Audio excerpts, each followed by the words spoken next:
Assalamualaikum warahmatullahi wabarakatuh. Apa kabar semuanya? Semoga semuanya dalam kondisi sehat walafiat. Oke, hari ini saya akan melanjutkan bimbingan klasikal kita. Kita akan bahas mengenai say no to pacaran. Judulnya memang agak, kok belum-belum udah dibilang say no sih gitu. Kalau belum-belum udah langsung bilang enggak sih gitu. Kenapa? Ya, nanti kita akan coba lihat. Tapi sebelumnya kita masuk dulu di pengertiannya.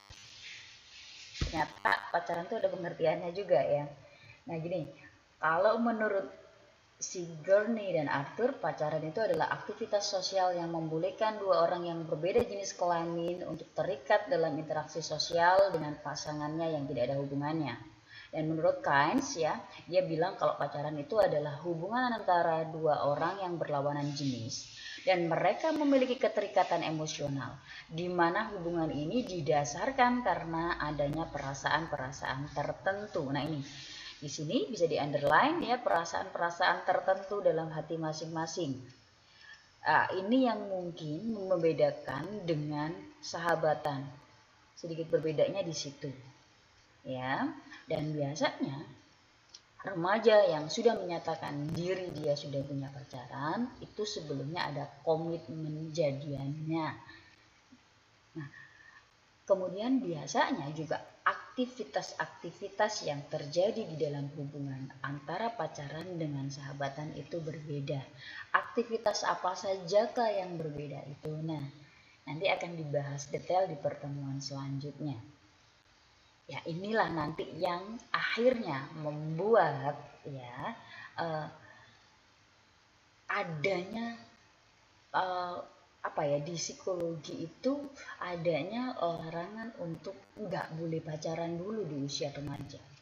Well, saya bilang kalau ini di usia psikologi ya, di usia remaja-remaja awal, remaja tengah itu nggak boleh dulu pacaran.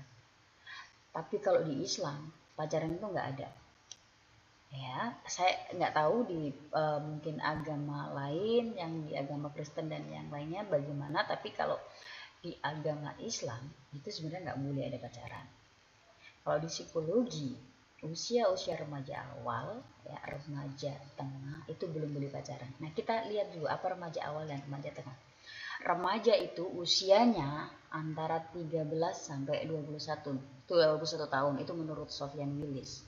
Ya, di usia remaja menurut Zakia Derajat itu terjadi banyak perubahan. Perubahannya sangat cepat, baik itu di fisik, jasmani, sosial, akhlak, dan kecerdasan. Karena perubahannya sangat cepat, oleh karena itu seharusnya di usia remaja ini kalian memanfaatkan untuk fokus pada hal yang ingin kalian perbaiki. Eman-eman kalau kalian nggak fokus. Karena ini paling bagus, perubahan-perubahan paling cepat di antara usia anak-anak, usia dewasa, ya itu paling cepat untuk belajar atau terjadi perubahan itu adalah di usia remaja. Misalnya gini, kamu mau membentuk fisik di usia anak-anak itu akan berbeda hasilnya dengan kalau kamu membentuk di usia remaja. Kalau kamu misalnya belajar sesuatu di usia anak-anak itu juga akan berbeda ketika kalau kamu memang serius belajar di usia remaja. Di usia remaja itu lebih cepat didapatnya.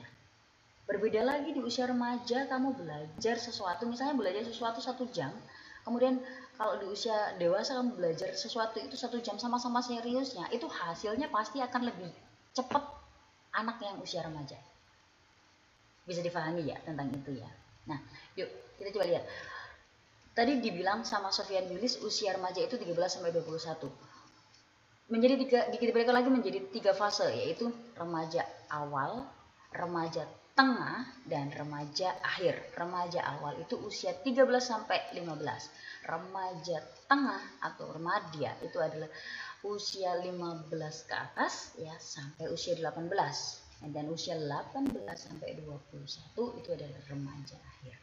Di psikologi, remaja awal, remaja tengah itu belum saatnya atau belum siap untuk pacaran. Kenapa? Nanti akan kita bahas di tes perkembangannya ya. Yuk kita lihat dulu kenapa sih remaja cenderung ya biasanya memulai awal pertama kali pacaran.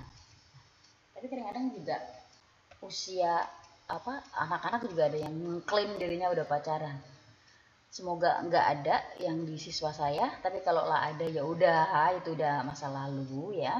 Kalau lah misalnya masih ada yang kayak kemarin-kemarin, saya pacaran dari SD bu, saya pacaran dari TK bu, bahkan dari PAUD sampai sekarang mungkin gitu ya. Nah, semoga setelah ini ya sudah insaf lah ya. Kita aja lihat ya penyebab remaja pacaran. Yang pertama adalah globalisasi karena pengaruh internet, pengaruh televisi ya, ngelihat di TV atau ngelihat di film-film Korea kok kayaknya kalau pacaran asik ya, kok kalau pacaran seru ya, begitu ya. Itu pertama. Dan kemudian eh, karena ingin membuktikan diri kalau cukup menarik, banyak yang mungkin ngerasa kalau nggak pacaran berarti nggak laku, kalau nggak pacaran berarti orang nggak tertarik sama lu gitu kan ya. Sebenarnya nggak gitu juga. Sekarang kamu lihat aja, apakah yang pacaran itu mereka selalu ganteng, mereka selalu keren, mereka selalu cantik, enggak kan? Bahkan mohon maaf, yang wajahnya standar di bawah rata-rata itu justru biasanya yang banyak pacarnya, banyak tingkahnya gitu ya. Jadi ya sekali lagi ya, ini uh, pacaran itu bukan merupakan tolok ukur kalau kamu ganteng. Pacaran bukan merupakan acuan kalau kamu itu menarik, kalau kamu itu cantik, gitu ya.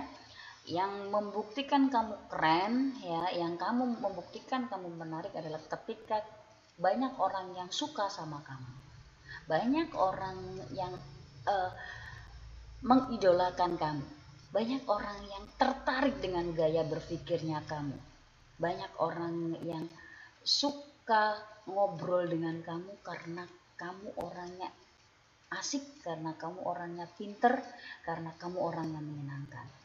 Itu ya. Oke, next. Pacaran di usia remaja itu biasanya juga lebih banyak karena dipengaruhi oleh teman. Ya. Jadi, ya, ketika misalnya kalian melihat teman-teman udah pada pacaran dan kamu sendiri belum pacaran, kadang-kadang ngerasa gini, kok aku sendiri ya yang nggak laku. Nah itu mereka biasanya ya akan berlomba-lomba untuk yaudah deh aku akan buktikan ke teman-teman aku juga bisa pacaran. Atau kalau nggak gitu temennya lagi jalan sama yang lain ya jadi ikut panas ya, temennya lagi jalan sama pacarnya ikut panas, ah kok kayaknya aku nggak laku, aku juga ikut pacaran, ah nah itu karena obrolan dengan teman yang teman bilang atau mempengaruhi kalau pacaran ternyata asik dan lain sebagainya, nah kayak ngikut-ngikut biasanya gitu. Yuk kita lihat ya, tugas perkembangan remaja harusnya seperti apa sih, boleh nggak sih pacaran begitu ya. Nih tugas perkembangannya kita lihat dari yang di sini dulu ya. Ini remaja awal, tugasnya adalah harusnya kalian sudah mampu atau bisa menerima keadaan jasmani kalian. Ada yang kemarin-kemarin waktu dari masa anak-anak ke remaja merasa saya kok tubuh saya kok nggak seputih teman saya, kok hidung saya nggak semancung teman saya, kemudian menjadi minder. Nah di usia remaja ini harusnya itu sudah terlalui. Karena apa? Karena ya kalian ya di usia remaja ini kalaulah misalnya merasa kondisi jasmani kalian ada yang kurang, itu harusnya kalian mengupayakan diri untuk bagaimana agar memenuhi harapan kalian. Misalnya, saya kok nggak setinggi teman-teman ya, saya kok nggak seputih teman-teman ya, itu kalian harusnya sudah tahu apa yang harus kalian lakukan. Misalnya, kalau tidak setinggi teman-temannya, olahraganya digiatkan karena sekali lagi usia ini adalah usia yang paling cepat perubahannya, usia yang paling bagus gitu ya, usia remaja dimaksimalkan. Nah kalau misalnya sudah maksimal bekerjanya, maksimal dalam melakukan perubahannya, tapi kok kemudian tidak ada perubahan, ya harusnya sudah bisa menerima kondisinya. Oh ya memang saya nggak bisa seputih bintang Korea. Oh ya mungkin saya tidak bisa setinggi pemain NBA misalnya kayak gitu. Itu sudah harus mulai bisa menerima kondisi seperti itu ya. Kemudian ada lagi ya, tugasnya adalah harusnya kamu tugasnya itu kamu mulai untuk menjalin hubungan baru dengan teman sebaya atau memperoleh hubungan baru dengan teman sebaya. Artinya kalian harus memperbanyak link ya, jangan menutup link, jangan cuman fokus pada satu orang. Nah ini ya, ketika kalian sudah pacaran biasanya kalian akan terikat, tidak lagi bermain dengan banyak teman. Padahal sayang banget kalau di usianya kamu, yang usia cerdas-cerdasnya, yang usia bagus-bagusnya ini, kamu hanya komunikasi sama satu orang. Begitu. Kalau kamu sudah cuma komunikasinya sama satu orang, pengetahuannya juga mentok itu doang gitu loh. Terus kemudian kamu juga wawasannya juga nggak akan luas. Kemudian kamu emosinya belajar tentang bagaimana menghadapi orang itu juga pengalamannya cuma sama anak itu aja gitu loh ya. Nah ini kenapa di psikologi itu di usia remaja awal dan remaja tengah ini belum boleh pacaran gitu. Nah, kalau dalam Islam kenapa nggak boleh pacaran, nanti dijelaskan lebih detail di pertemuan selanjutnya. Dan bahayanya apa sih kalau pacaran di usia remaja itu ya. Banyak yang perlu kita bahas tapi waktunya udah habis hari ini. Minggu depan ya kita lanjutin lebih detail, lebih dalam lagi ya, apa saja yang biasanya terjadi di pacaran sehingga itu bisa membahayakan diri kalian. Thank you untuk hari ini, kita bahasnya sampai sini dulu, nanti kita kupas lebih dalam minggu depan. Assalamualaikum warahmatullahi wabarakatuh. Semoga semuanya selalu sehat. Ketemu lagi minggu depan.